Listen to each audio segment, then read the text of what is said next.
Happy Wednesday. This is Lynn from DevineCentral. It is March 2nd, 2022, and I am here with your weekly Wednesday Tarot Mailbag Reading. So today we have a question about my career. Sorry, didn't know where I was yet. Okay, so let me read the question to you. This is about a new job opportunity out of nowhere. I need some advice as I am stuck on making a decision on a new job opportunity that just came up. Right now, I work for the largest company in my industry. Very stable, financially secure, 3,000 plus employees. I'm a mid-level manager making $85,000 with good benefits. I was contacted by a smaller company that has about 50 employees. It's profitable and it's been around since the 60s. I was offered an executive type role for $45,000 more than I currently make with a 10% bonus and good benefits. I have been at my current company for just 1 year. Should I take the chance and make way more money at a smaller firm or stick with the stability of the larger firm with 5% increases per year and possible movement higher up? That's the question. Okay, so I am using a brand new deck today. Let me show it to you. Where am I? Here we go. This is Samira May Tarot. Samira May Tarot. I found it on Etsy. I've actually been looking for this deck for quite some time and was kind of put out that I couldn't find it. Let's do this. Hi. Okay. So, it's a small deck. Look, I mean, it's like I can fit it in my hand. It's really small. I'm not real crazy about the fact that, to me, it seems like the design on the outside is upside down. That kind of bugged me. But I do love numerology, as many people know, and this has numbers on the big numbers on the pip cards, and so that's why I kind of like this deck. To me, it was kind of like a half and half, almost, but not quite de Marseille. Okay, so let's do this. Let's do an either or today. Okay, this is going to be the subject card. If he stays with the company he's at, what can he expect? Okay. If he leaves and goes to the new company, what can he expect? And finally, what is any advice from Spirit? Okay, let's see. I'm not going to tell you what that is yet. Okay, so let's start here. The Sun. Well, I think that's pretty darn obvious. The Sun means that everything is obvious. Everything's out in the open.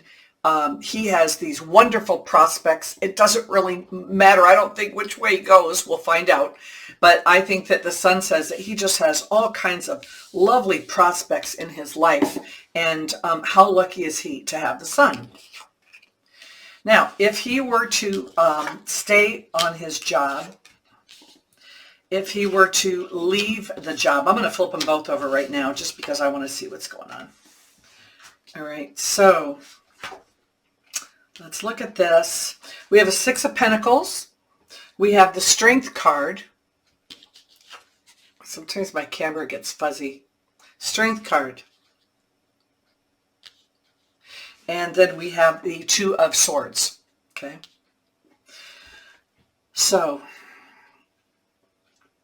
all right.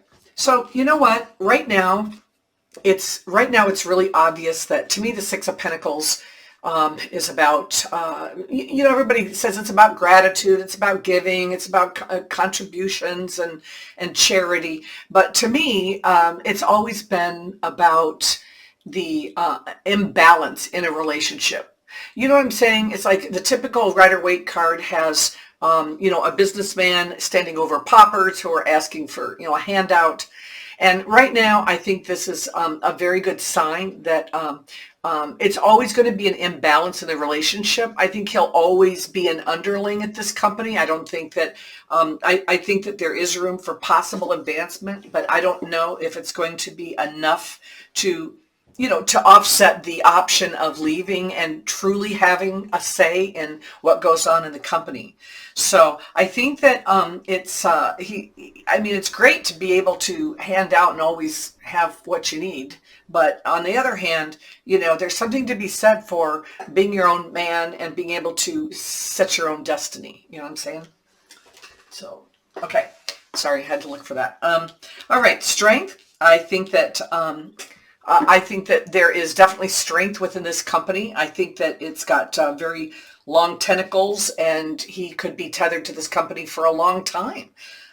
However, I will say this. The one thing about companies today, and he was talking about the stability, is there is no stability in a large company just because it's got 3,000 employees and good benefits. Today it's different. Today we have companies that, as soon as they figure out how they can replace you, you're out of there. Okay. 1 year on the job is not long enough to look like you're job flipping, especially when you're going from a middle management job to an executive position. I mean, there isn't anybody in the world that wouldn't see that on a resume and say, yeah, hell yeah, that's what I want to do. But do understand that, you're looking at strength, but I think that the strength in this company, the stability in this company, I think that, and look at the gal and how comfortable she is with the lion. I think personally that that's kind of a little bit of false security in my book. And I don't think it's going to stay. I don't think that that's going to have anything. I don't think it has anything to do with being a large company. So, Two of Swords, head and the heart. Are you always going to wonder if you made the right decision? No matter how long you're there and no matter how high up the ladder you get, I think you're always going to wonder if you made the right decision. So if we switch to the other side and say, what's to come? Well, the first thing we have is the High Priestess, right? So there's obviously information that you don't know yet. And you know what? She ain't going to share it with you either until she's darn good and ready. Actually, until she thinks you're darn good and ready. One of the things that might be hiding behind the veil is you might want to check into why the company's looking at replacing the executive that they have. You might want to look into the kind of hours that you're going to have to keep and the kind of responsibility that you're going to have to sign off on, because this job might be, it might be killer hours and you just don't even realize it. So I don't think it's a perfect job. I think there are things that you don't know about it. However, that said, we have the Nine of Cups. And to me, this is it's hey, all your wishes come true, right? But it's also be careful what you wish for, because it just might come true. I think that you would be quite satisfied and quite happy with this job if you decided to take it, no matter what what's hiding behind the veil. And honestly, the Empress, this is all up to you. You create the life that you want, and you can do it with this job. You could do it with any job. You just have to create the life that you want. So, advice from Spirit. Honestly, it's a Two of Wands. It's make the plan. Make a plan and pick your path. And it's like, what path is it? Let me get the bottom card down here. Last word from Spirit, bottom of the deck. King of Pentacles. Okay. It's you be the leader. This is being the leader. This is the businessman. This is the executive job. I think that what they're saying is you do have a crossroad that you are at, but I think Spirit is telling you to take the darn job. So I hope that that's helpful today. I do Wednesday readings every Wednesday. I also do monthly readings. I just put out the March zodiac readings. So please like and subscribe. This is how people find me, and I will see you again next week. Bye.